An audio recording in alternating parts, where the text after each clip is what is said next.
La tadkhulul malaikatu baitan. Malaikat tidak akan pernah mau masuk ke satu rumah.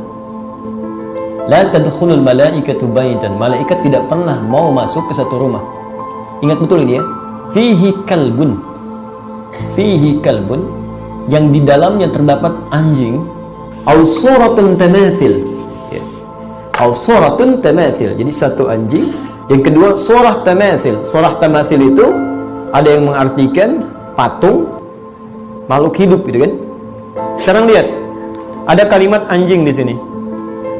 Hampir tidak ada perbedaan pendapat di kalangan ulama bahwa yang dimaksudkan ada kalimat fihi di dalamnya.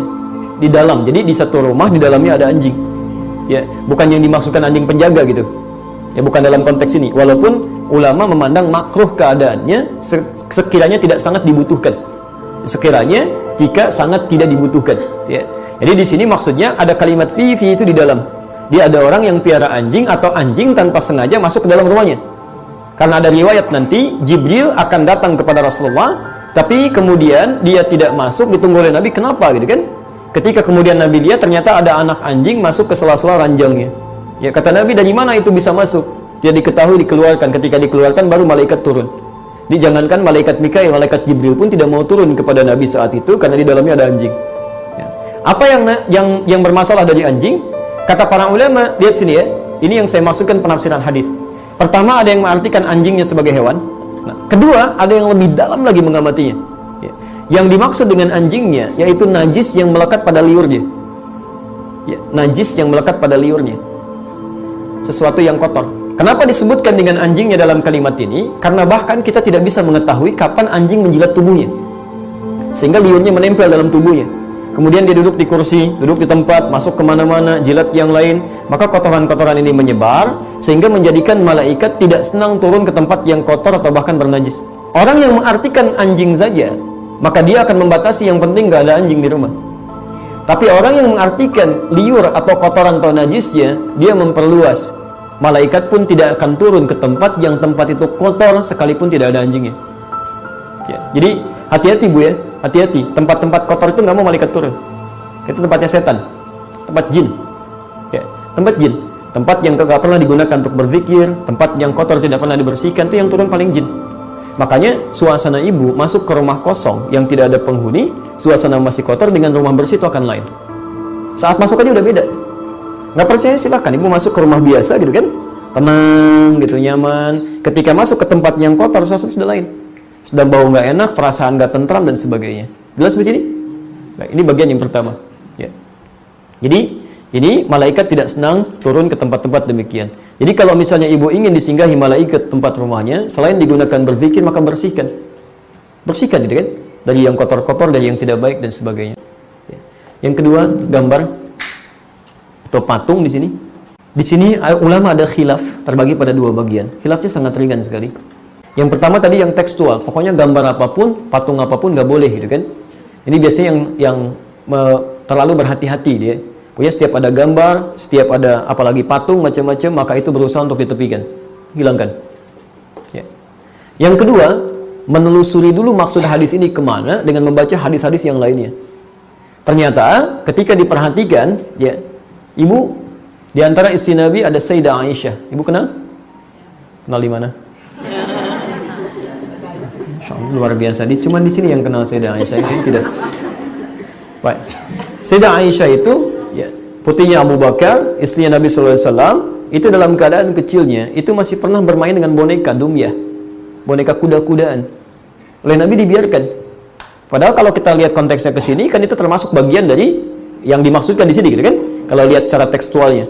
Tapi nanti setelah berumah tangga, beliau pasang sesuatu, kata Nabi, sobek itu, nggak usah ada di sini, gitu kan? Jadi ada sesuatu yang diperkenankan, ada yang tidak. Ketika dilacak oleh para ulama, kapan Nabi memperkenankan, kapan tidak?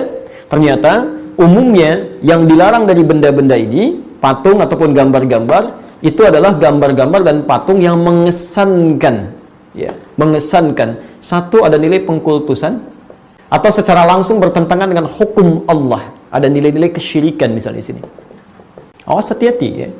Atau minimal yang punya sifat makruh, membuat kita malas mengerjakan sesuatu. Ya. Misal, maaf ya, kalau orang tua mungkin masih bisa mencerna mana yang terbaik, mana yang harus dibuang. Tapi kadang anak-anak kan suka tempel macam-macam, gitu kan? Idolanya misalnya artis A atau idolanya pemain sepak bola B dan sebagainya, gitu kan? Begitu dia lihat itu jadi semangat. Nah, itu yang tidak boleh. Ya, jadi seakan-akan benda itu diposisikan memberikan inspirasi seperti benda hidup. Itu yang keliru. Ya, maka dari itu kemudian Nabi pernah melarang tato, ya, dan sampai hari ini larangan berlaku. Kemudian melarang gambar-gambar yang pada masa zaman jahiliyah memang mereka ketika digambarkan suasana itu seakan-akan seperti mendapatkan kekuatan dari situ. Ya. Supaya lebih berani gambar tato singa misalnya kan, Masya Allah singanya ditato pakai singa, nggak begitu ya. Kemudian dia tempelkan misalnya, sama aja nggak akan merubah sesuatu ya. Supaya lebih tampil begini, gambarkan ini, gambarkan itu sangat dilarang ya, sangat dilarang. Sama dengan anda panjang misalnya ya, ada foto fulan, foto tertentu, begitu dilihat, duh bagus ya, seperti ngelihat kita misalnya gitu kan. Nah itu sesuatu yang sudah keliru ya. Apalagi kalau sudah sampai dikultuskan ya, dikultuskan misalnya kan, dengan foto tertentu, seakan-akan ibadah menghadap ke situ, macam-macam dan sebagainya, doanya mohonnya ke situ sehingga tidak nyambung gitu kan. Nah, ini hal-hal yang dilarang ya. Kalau sudah sampai ke sini, ini yang paling bahaya. Ini yang paling bahaya. Dan tidak ada bedanya dengan zaman jahiliyah saat patung-patung dikeluarkan ya. Jadi di sini ulama kemudian yang kedua berpendapat, kalau sekiranya ada gambar-gambar yang melahirkan manfaat yang memang dibutuhkan untuk maslahat hidup manusia, itu ma'fu'anhu sifatnya, boleh digunakan. Ya, seperti misal saya beri gambaran, ini tegas ya, ulama di sini tegas sekali. Saya beri gambaran kayak anak-anak misalnya, atau fakultas kedokteran atau di biologi yang menggunakan rangka misalnya untuk kepentingan penelitian, itu boleh. Sah hukumnya. Ya, tidak digunakan pada yang lain. Ya, ada rangka malam-malam dibawa ke rumah orang, disimpan di tengah-tengah gitu kan, diajak tahajud. Nah, itu salah ya. Tapi kalau dia simpan di lab untuk penelitian, untuk menerangkan nih alurnya ke sini, alur ke sini, itu sah hukumnya. Boleh, nggak ada masalah. Ya. Atau juga misalnya gambar kita, foto yang ada di KTP, ada di mana, di paspor, gitu kan? Atau ingin mengenalkan kepada anak dan sebagainya, itu nggak ada masalah di situ. Atau kepentingan penyidikan, ya. Bagaimana gambaran orangnya? Pokoknya begitu, Pak. Tolong dilukiskan. Saya nggak bisa gambar, nggak boleh, haram hukumnya. Ya nggak akan ketahuan orangnya. Akan ketahuan, gitu kan? Ya. Jelas sampai sini ya?